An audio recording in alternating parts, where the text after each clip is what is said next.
La sous-culture désigne toute forme de regroupement de personnes se revendiquant d'une même appartenance autour de pensées, de loisirs et de passions que l'on considère généralement comme marginaux par rapport aux cultures plus mainstream que l'on pourrait connaître comme la musique ou le cinéma. En France, le terme sous-culture a acquis une connotation péjorative du fait de l'adjectif sous signifiant inférieur. En clair, pour beaucoup, la sous-culture c'est devenu une appellation leur permettant de désigner les mauvaises cultures, celles qu'ils n'aiment pas, celles qu'ils ne connaissent pas. Mais il y a beaucoup de cultures dont vous ne soupçonnez pas qu'elles rentrent dans cette catégorie-là, le sport par exemple, le camping, l'informatique, les jeux vidéo, la science-fiction et même le covoiturage. Oui, oui, il existe une culture du covoiturage, je vous assure. Allez vous documenter là-dessus, c'est réellement passionnant. Parmi ces sous-cultures, il y a la culture autour des animés et des mangas japonais. Et non, on n'appelle pas cela otaku, ça c'est juste un terme qui désigne à l'origine quelqu'un qui vit une passion au sein de sa maison au Japon. Ensuite, c'est devenu un mot un peu nul pour se moquer des personnes sédentaires et maintenant, c'est juste un terme que seuls les vieux boomers et les idiots utilisent sans connaître sa réelle signification. Même si certains vous affirmeront le contraire, il y a encore quelques temps, on pouvait mal vous regarder parce que vous lisiez des mangas et appréciez les animés. Aujourd'hui, les choses ont bien changé, même si récemment, des critiques un peu arriérées ont envahi Internet après que le gouvernement ait autorisé l'utilisation du pass culture pour acheter des mangas, et c'est assez décevant comme ça.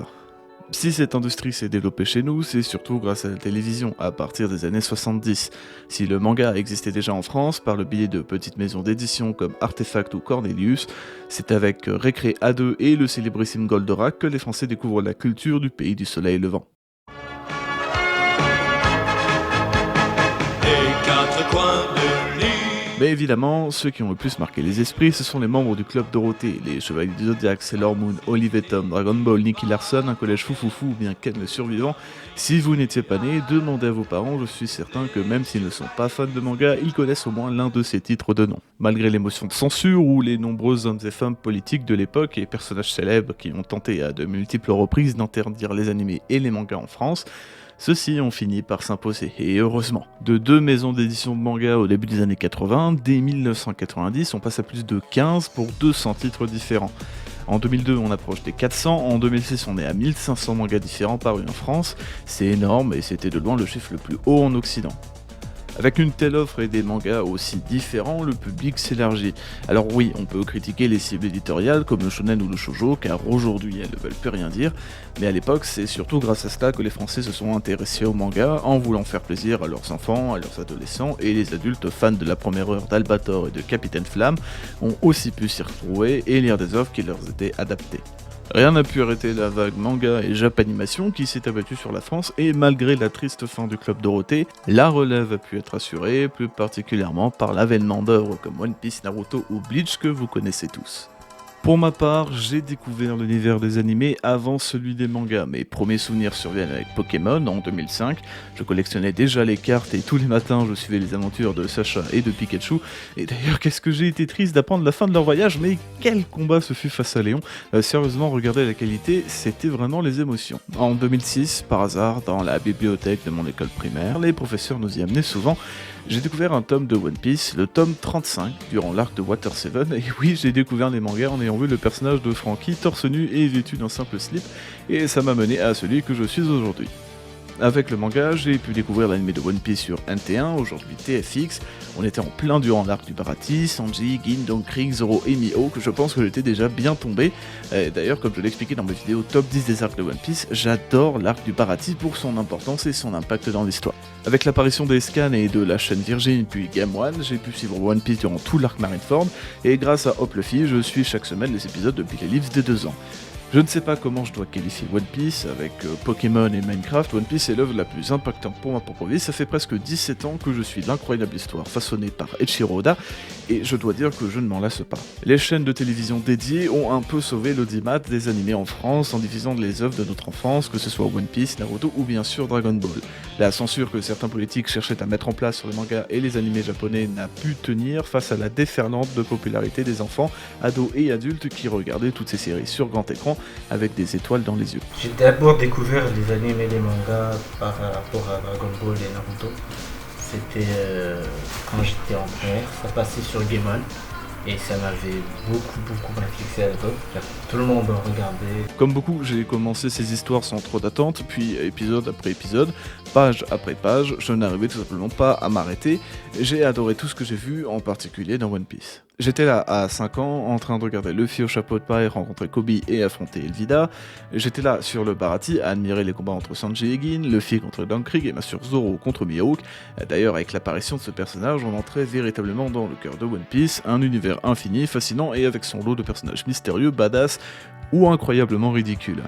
J'étais là quand Nami s'est mutilé l'épaule espérant échapper un jour au joug d'Arlong, j'étais là quand nos héros ont traversé Reverse Mountain et rencontré la boule, quand un éclair est tombé sur Baggy, quand Dragon a interrompu Smoker, quand l'équipage au chapeau de paille a commencé son périple sur Grand Line, chacun innocent son rêve avec fierté. J'étais là quand Ace est apparu, quand Crocodile a poignardé Luffy, quand Zoro a réussi à couper le métal en vainquant Das Boness, quand Barbe Blanche et Shanks se sont affrontés, quand nos héros cherchaient la légendaire cité d'or de Shandora. J'étais aussi là à être dubitatif devant la soi-disant trahison de Robin, devant le poignant face-à-face entre Usopp et Luffy, devant la révélation du CP9 et le périple épique à bord du Rocketman.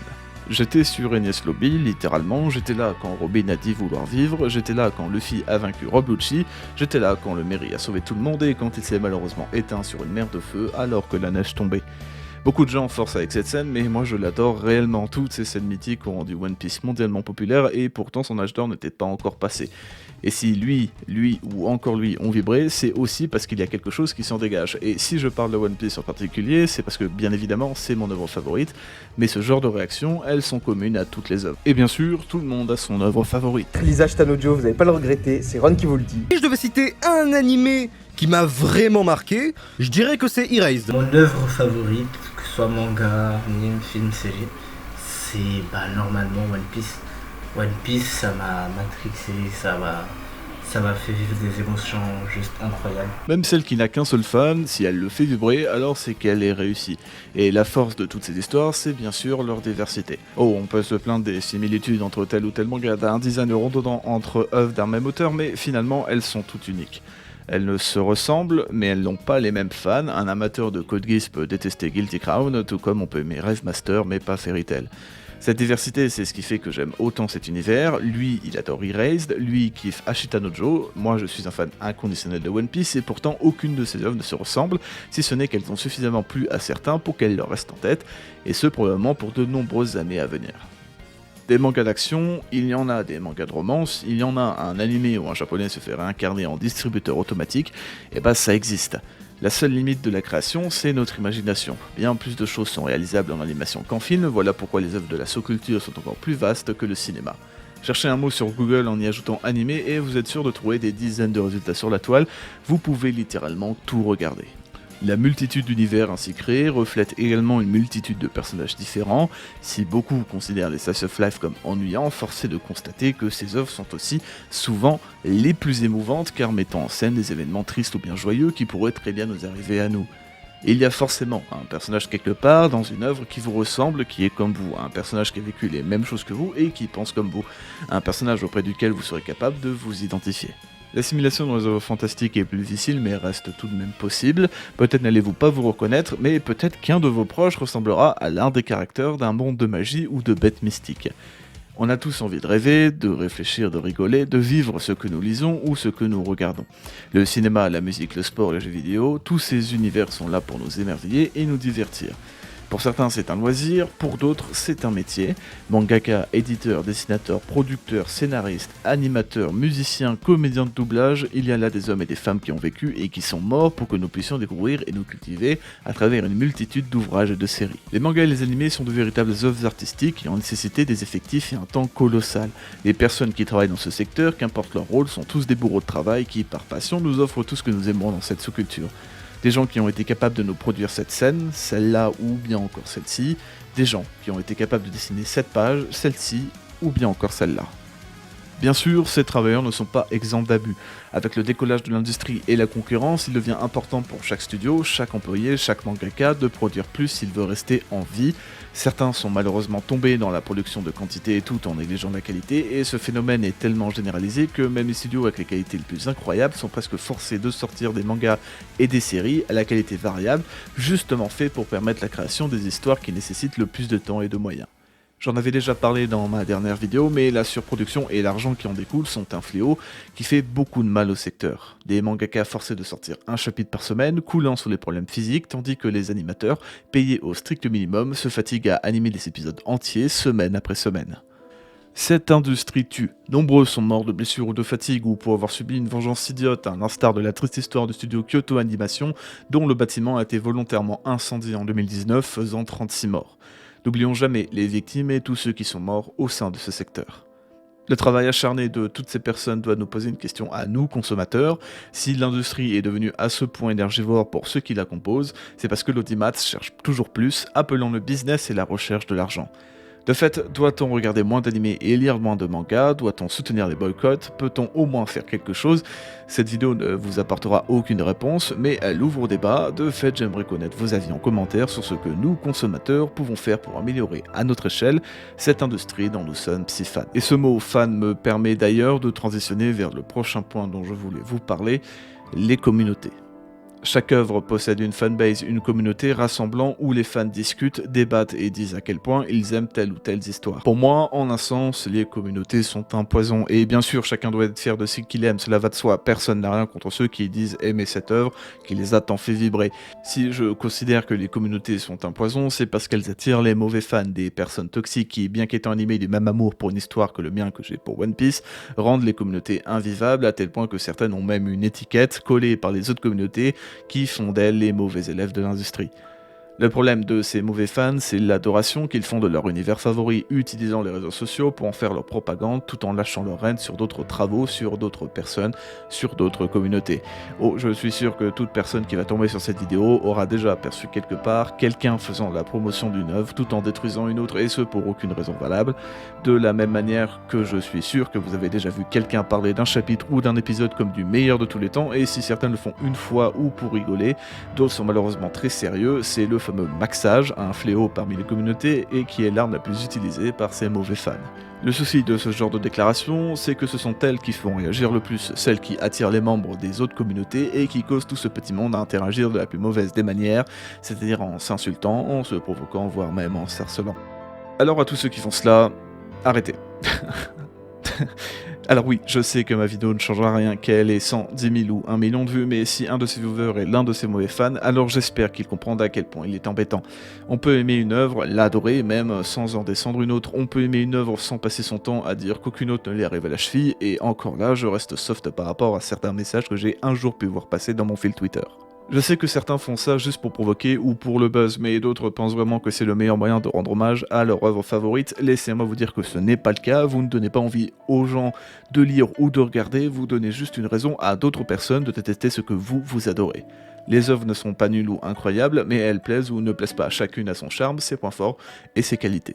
Si vous voulez faire découvrir votre manga ou animé préféré, faites-le bien dans le respect des autres. Bref, donnez envie aux gens de prendre conscience d'à quel point votre œuvre favorite mérite d'être connue. Rendez service à ce que vous appréciez, ne pensez qu'à véhiculer le beau message que votre œuvre de prédilection vous a transmis, ce qui vous a séduit jusqu'à l'apprécier. Et bien sûr, la majorité des fans sont des personnes agréables avec lesquelles discuter est enrichissant, et n'étant pas un puriste, c'est un plaisir de voir des gens découvrir notre univers, l'apprécier et le rejoindre jour après jour. Comme je le dis si souvent, plus on est de passionnés à parler d'anime et de manga ensemble, mieux ce sera. Car oui, vous avez de mauvaises personnes qui existent, comme vous avez des producteurs de contenu sur la Japanimation qui ne sont là que pour le buzz et les stats, mais il existe surtout beaucoup de youtubeurs que vous ne connaissez que très peu ou pas du tout, qui produisent un contenu de qualité pour vous permettre d'aller plus loin sur divers sujets. Franchement les gars, chapeau à vous, je ne peux que vous soutenir dans vos créations.